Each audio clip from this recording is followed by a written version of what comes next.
Olá, esta é uma edição especial do TVMP Entrevista que veio a Tiradentes para a sexta sessão ordinária do Conselho Nacional de Procuradores Gerais de Justiça. Eu converso com o promotor de justiça, Alexandre Saltes, que é Procurador-Geral de Justiça do Ministério Público do Rio Grande do Sul. Tudo bem? Muito prazer em tê-lo aqui. Tudo bem, prazer é todo meu, uma alegria grande retornar a Minas Gerais, vir aqui a Tiradentes, essa cidade maravilhosa, esse povo bacana, essa comida maravilhosa, enfim, para rever amigos e para tratar de assuntos tão importantes para o Ministério Público Brasileiro.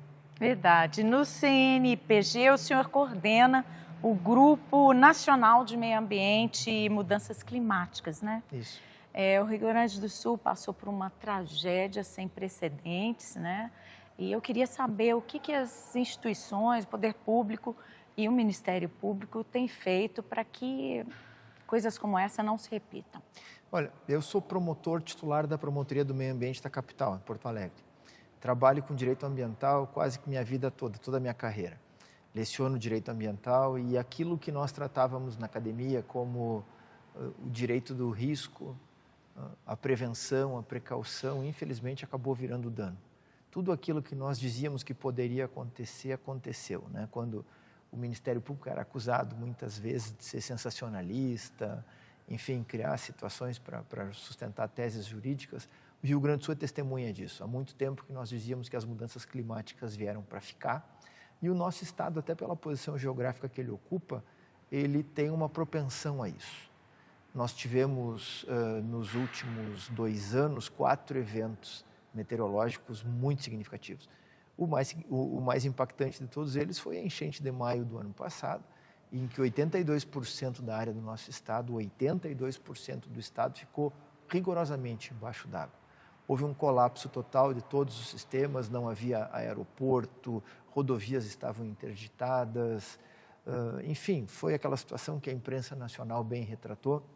Nós contamos muito naquele momento com a solidariedade dos Ministérios Públicos. Minas Gerais foi dos primeiros estados a colaborar conosco, esteve lá conosco. Eu quero fazer um agradecimento público aqui, o capitão Firme, que trabalha no Centro de Apoio, né, do Meio Ambiente, que levou toda a sua experiência acumulada aqui em Minas Gerais e nos cursos que ele fez e nos ajudou muito naquele primeiro momento para a tomada das decisões, porque, para vocês terem uma ideia do que isso significa, Canoas é uma cidade vizinha a Porto Alegre. Canoas é dividida por uma estrada, uma rodovia federal, a BR-116. O lado esquerdo da cidade, onde moram em torno de 150 mil pessoas, ficou completamente inundado, porque a rodovia funcionou como um dique. O que aconteceu? Aqueles 150 mil moradores daquele lado da rodovia tiveram que passar para o outro lado, para ser abrigados. E eles foram para uma universidade. E a universidade, onde hoje havia aula, enfim, vida acadêmica normal, no dia seguinte era um abrigo para 8.500 pessoas, sem que ninguém tivesse preparado minimamente para aquilo. O Firme foi fantástico com nos ajudar com uma metodologia que ajudou em pouco tempo a desmobilizar aquele abrigo, fazer com que as pessoas fossem para outros locais, para que a universidade voltasse a funcionar como universidade, né? Então esse é só um dos muitos exemplos do que nós vivemos lá. Nós passamos por situações que não está em nenhum livro, não existia protocolo para isso, e aí vem um pouco do papel do Ministério Público. Nós tivemos que ser inovadores para aquelas questões que apareciam. Nós tivemos que tratar com questões, como eu disse, que nós nunca tínhamos enfrentado, como situação fiscalização em abrigos, combate a fake news, declarações de calamidade pública onde não havia calamidade pública. Enfim, as coisas iam se sucedendo, resgate de pessoas, uma série de situações. E nós acabamos por compilar isso tudo num manual. E esse manual está disponibilizado na página do Ministério Público do Rio Grande do Sul. Talvez seja o primeiro manual efetivo de enfrentamento a um desastre climático da intensidade que nós tivemos, né?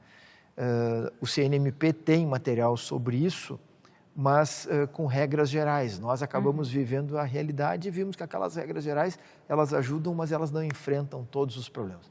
E o que mais chamou a atenção é que nós temos que investir pesadamente na atuação das defesas civis. Porque antes do evento acontecer, a defesa civil já tem que estar no local. E ela tem que estar lá porque vai acontecer o que aconteceu conosco. As comunicações vão ficar isoladas, exatamente. e alguém vai precisar de atendimento. Né? Então, foi um grande aprendizado efetivo. Nós esperamos por não passar por isso de novo. Claro que depois daquela grande enchente de 23 de maio de 24, nós já tivemos mais outros 2 eventos, agora recentemente tivemos um, mas se percebe que aquele aprendizado acumulado, ele não foi em vão. As pessoas já têm indicativos mínimos de procedimento, de conduta, mudou a cultura. E mais do que isso, grande parte da população gaúcha hoje vive uma espécie de um estresse pós-traumático, que inclusive foi já testado e avalizado pela Universidade Federal do Rio Grande do Sul, porque realmente as pessoas viveram uma situação de estresse, um trauma muito severo. E hoje qualquer mudança climática, qualquer chuva, qualquer vendaval, um ciclone, lá tem muito ciclone que se forma, as pessoas ficam absolutamente inquietas, sobressaltadas, com medo de que aquilo que aconteceu se repita. E o senhor falou da colaboração de Minas, né? E há também uma experiência exatamente como essa que o senhor está citando, com as vítimas de tragédias de barragem, né? Que ficam sobressaltadas, qualquer sirene, coloca em situação de estresse. Essa comunicação entre o Ministério Público de Minas com o Ministério Público do Rio Grande do Sul tem ajudado? Muito. Inclusive o capitão Firme dizia lá que a diferença fundamental, e ela é uma diferença bem importante, é que aqui, Mariana, Brumadinho, foram eventos isolados, foram eventos muito impactantes, mas foi numa única cidade. Tu podia agir naquele espaço, tu tinha um controle sobre o resto. Lá era 82% da área do estado, com as estruturas todas completamente colapsadas, né? O aeroporto de Porto Alegre fechou.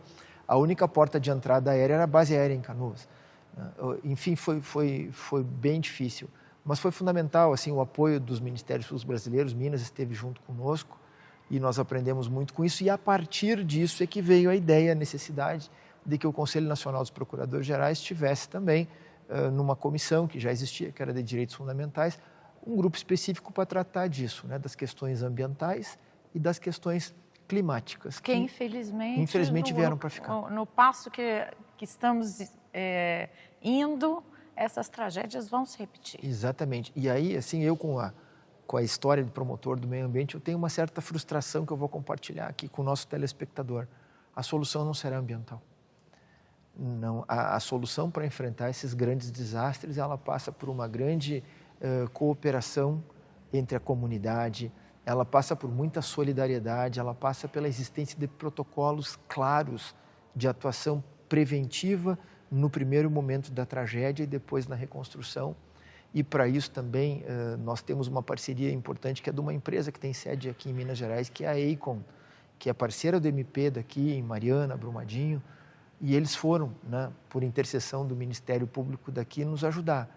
Já nos primeiros dias eles estiveram lá conosco, ainda quando a água ainda inundava o nosso estado, porque eles já com a experiência acumulada que tinham, sabiam dos passos que nós teríamos e dos desafios.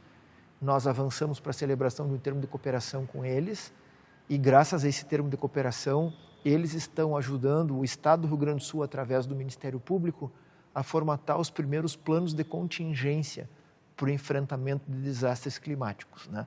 Tratando primeiro o viés da logística, que é fundamental, atendimento em direitos humanos, saúde e comunicação. Então são essas as quatro, digamos assim, as quatro maiores necessidades para o enfrentamento de uma tragédia na proporção que nós tivemos. Por isso que eu disse, ainda que a comissão seja do meio ambiente, mas só a questão ambiental, ela se torna pequena diante da quantidade de ações que têm que ser tomadas num momento como esse. O senhor diria que mudou-se a consciência diante do que aconteceu, da gravidade dessas mudanças climáticas, do que o aquecimento global tem promovido, para quem não acreditava nisso? Eu acho que quem não acreditava continua não acreditando, né? Muitos tentaram relativizar o que aconteceu lá no nosso estado, dizendo que a cada X anos acontece uma grande chuva, e acontece, né? Historicamente acontece uma grande chuva, mas não é só pela chuva, não é só pelo volume de água, é pela mudança do perfil meteorológico, né? Antes nós tínhamos uma enchente por ano no Rio Grande do Sul, isso era tradicional. Hoje nós temos 4. Isso é só um exemplo que se traz. Veja que nós saímos da maior seca histórica do Rio Grande do Sul para a maior enchente já vista em questão de um mês. Isso não é normal. Isso é um sintoma claro de que alguma coisa muito grave está acontecendo na gestão climática do mundo e, evidentemente, que a responsabilidade é nossa. Ainda tem formas de evitar isso, mas eu acho que nós temos que nos preocupar muito, o MP brasileiro tem que se preocupar muito agora com a chamada adaptação. Quer dizer, essas mudanças vieram para ficar. O que a sociedade vai fazer para se adaptar a esse novo modelo? Isso tem a ver com ocupação em áreas de preservação permanente. Nós não podemos mais permitir que as pessoas construam moradias ou o tipo de moradia que se constrói hoje em áreas que já foram identificadas como sendo não só áreas de risco, mas manchas de inundação. Bom, mas onde essas pessoas vão morar? É um desafio. Nós estamos vivendo isso no Rio Grande do Sul. Talvez a compatibilização seja uma nova forma de moradia nessas áreas, que são as áreas que elas têm para morar. Então, nós teremos muito para tratar desse assunto ainda. O CNMP está debruçado nesse assunto, o CNPG está debruçado nesse assunto, e acho que a nossa responsabilidade é, de alguma maneira, começar a criar um conhecimento em relação a isso para ajudar a todo o MP brasileiro no enfrentamento desses desastres. Bom, essa reunião está tratando da autocomposição, né, num compartilhamento de experiências nessa área, e eu queria saber se as demandas surgidas após essa tragédia no Rio Grande do Sul ensejaram iniciativas como essas de autocomposição. Muito. Nós temos no Rio Grande do Sul um núcleo de autocomposição chamado Mediar, que funciona muito bem. E quando a sede do Ministério Público em Porto Alegre foi inundada, nós tivemos que mudar a nossa administração para um prédio das promotorias de justiça. E montamos lá um comitê de crise. E quem esteve e estava conosco todo o tempo eram os colegas que trabalham no Mediar. Porque é importante ter esse olhar de enfrentamento não, de superação dessas dificuldades que somente os métodos autocompositivos alcançam para aqueles que os praticam.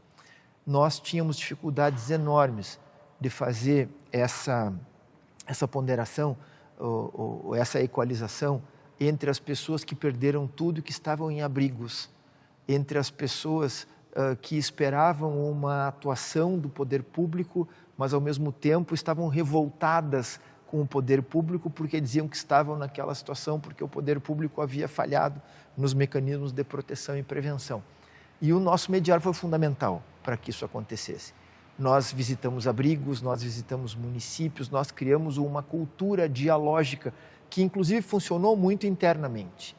Porque, veja, nós ficamos sem sede, sem sistema. Né? Nós só nos comunicávamos por grupo de WhatsApp e por rede social. O Ministério Público do Rio Grande do Sul só se comunicava através dessas formas. Nós tivemos que criar mecanismos internos de negociação que passaram pela mediação. E nós tínhamos que fazer mediações internas, porque nós tínhamos colegas que iam trabalhar e as suas casas estavam embaixo d'água. Nós tínhamos colegas que estavam todo dia lá trabalhando também como voluntários. O MP virou um centro de recebimento de doações, de distribuição de doações. E os colegas estavam lá, deixavam para fora os seus problemas pessoais, mas chega um momento que aquilo ali aflora. Então, o Mediar foi muito importante na construção dessas mediações internas, nessas autocomposições internas, que permitiu que nós tivéssemos sanidade, a palavra é essa, sanidade para enfrentar aqueles que foram os 40 dias mais difíceis, né, da população gaúcha até hoje, do MP do Rio Grande do Sul, com toda certeza. O senhor diria que os exemplos que viveram nesse período estão contribuindo para novas negociações? Muito. Mediações? Naquele período também nós fizemos mediações, agora eu me recordo que foi tanta coisa, né? Nós fizemos mediação com as empresas concessionárias, energia elétrica, telefonia, água e saneamento, para que as pessoas não pagassem as suas contas naquele período. Nós fizemos com os bancos, com o Banco do Estado do Rio Grande do Sul, para que suspendesse a cobrança, o pagamento dos empréstimos consignados, né? Porque a vida das pessoas teve que se redescobrir. As pessoas que perderam tudo ainda iam ter que recomeçar as suas vidas devendo, né? Então, foi fundamental a utilização dessas práticas autocompositivas e das técnicas de negociação para que houvesse esse entendimento e nós chegássemos a bom termo nesses caminhos. Essa experiência tem sido levada a outros ministérios públicos brasileiros? Tem. Por muito tempo a gente falou, no ano passado quase todo, compartilhamos isso com o CNMP, né? Tem esses 2 livros que eu disse que nós publicamos. Nós fazemos anualmente em Porto Alegre um evento para discutir as mudanças climáticas, sempre no mês de novembro. Vocês estão convidados, justamente para manter acesa aquela chama do conhecimento e, mais do que isso, para transformar aquele conhecimento em ação e minimizar os impactos futuros que certamente as mudanças climáticas trarão para todos nós. E a gente espera que elas sejam minimizadas mesmo com todas essas ações. Essa é uma das nossas tarefas. Muito obrigada pela entrevista, né? E bem-vindo mais uma vez a Minas. Eu que agradeço a oportunidade. Obrigada a você que está nos assistindo. Confira as outras entrevistas dessa edição especial de Tiradentes no nosso canal do YouTube, mpmg.oficial. Acompanhe as notícias do Minas, do Ministério Público de Minas, no nosso site e nas redes sociais da internet. Até breve.